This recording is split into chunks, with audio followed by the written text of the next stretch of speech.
ये कहानी है वल्लीपुरम वसंतन की, जिन्हें कैप्टन मिलर के नाम से भी जाना जाता है। वो एक श्रीलंकाई उग्रवादी थे जो liberation tigers of Tamil Eelam के सदस्य थे। उन्हें लिट्टे के पहले ब्लैक टाइगर के रूप में जाना जाता है। तो आइए दोस्तों, हम जानते हैं कैप्टन मिलर की कहानी को। और इस 5 या 10 मिनट की छोटी सी अवधि में मैंने कैप्टन मिलर के पूरे ही हालात को बताने की कोशिश की है। तो आइए हम जानते हैं कैप्टन मिलर के जीवन को। और अगर आपको ये कहानी पसंद आती है तो प्लीज़ चैनल को सब्सक्राइब कर दें, वीडियो को लाइक करें और कमेंट ज़रूर करें। तो आइए सबसे पहले हम जानते हैं कि कैप्टन मिलर के बचपन में तनाव का माहौल कैसा था।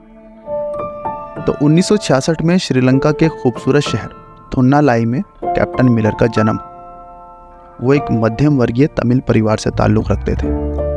वो एक बुद्धिमान और मेहनती छात्र थे जिन्होंने हार्डले कॉलेज पॉइंट पेड्रो में पढ़ाई की थी। लेकिन उनके बचपन के दिन श्रीलंका में उभरते जातीय तनाव की छाया से ग्रस्त थे। सिनली बहुमत वाली सरकार के तहत तमिल समुदाय हाशिए पर महसूस कर रहा था। 1983 में हुए दंगों ने इस तनाव को एक विस्फोटक रूप दे दिया। राजधानी कोलंबो में भड़के दंगों ने सैकड़ों तमिलों की जान ले ली और हजारों को बेघर कर दिया। और इसी से उठी क्रांति की ज्वाला। ये घटनाएं 18 वर्षीय मिलर के दिल में तूफान उठा गईं। उन्होंने अन्याय की आग को महसूस किया और अपने लोगों के लिए लड़ने का संकल्प लिया। 1984 में वो तमिल टाइगर्स में शामिल हो गए। ये संगठन श्रीलंकाई सरकार के खिलाफ एक स्वतंत्र तमिल ईलम की स्थापना के लिए सशस्त्र संघर्ष कर रहा था।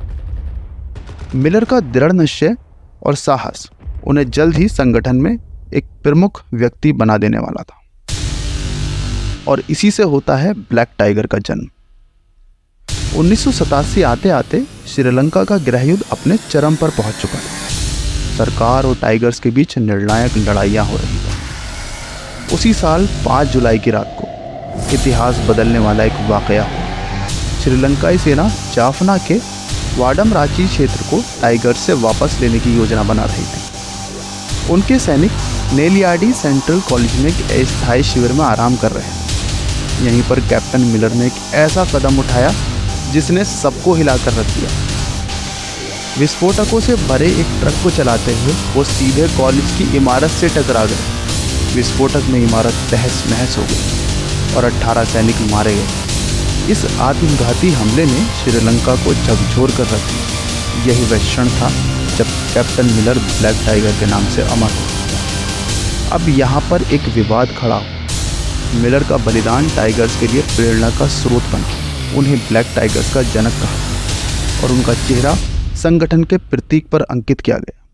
हर साल 5 जुलाई को ब्लैक टाइगर्स डे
कि उन्होंने अपने लोगों के अधिकारों की लड़ाई को लड़ा है। सैन्य बहुमत वाले सरकार के अत्याचार के खिलाफ एक आखिरी हताश कदम उठाया, लेकिन उनके विरोधियों का कहना था कि उन्होंने निर्दोष लोगों की जान ली है और आतंकवाद को बढ़ावा दिया है। दशकों के बाद भी कैप्टन मिलर की विरासत बहस का विषय बनी हुई है। कुछ स्कूलों में उनकी तस्वीरें लगी, उन्हें एक नायक के रूप में प्रस्तुत किया जाता है, वहीं अन्य जगहों पर उनके नाम का जिक्र तक नहीं किया जाता। उनकी कब्र को कई बार नष्ट किया गया है, लेकिन उनके समर्थक हमेशा इसे फिर से बनाते हैं। श्रीलंका का गृह युद्ध 2009 में खत्म हो गया, लेकिन मिलर की कहानी आज भी प्रासंगिक है। यह हमें संघर्ष, बलिदान और इस सवाल से जूझने के लिए मजबूर करती है कि आखिरकार किसकी जीत है और किसकी हार। क्या हत्याओं के जरिए आज़ादी हासिल की जा सकती है? क्या किसी मकसद को इतना पवित्र माना जा सकता है कि वह निर्दोषों की जान लेने को सही ठहरा सके?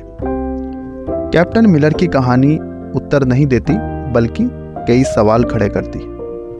यह हमें श्रीलंका के इतिहास के एक जटिल अध्याय पर चिंतन करने के लिए और सोचने के लिए आमंत्रित करती है कि भविष्य में ऐसी त्रासदियों को कैसे रोका जा सकता है। यह एक ऐसी कहानी है जो हमें असहज करती है और परेशान करती है, लेकिन साथ ही हमें चुनौती भी देती है कि हम संघर्ष और विभाजन की दुनिया में शांति और समझदारी का रास्ता तलाशें। तो दोस्तों, ये थी कैप्टन मिलर की कहानी। अगर आपको ये कहानी पसंद आई है तो प्लीज़ चैनल को सब्सक्राइब ज़रूर करें, वीडियो को लाइक करें और कमेंट ज़रूर करें।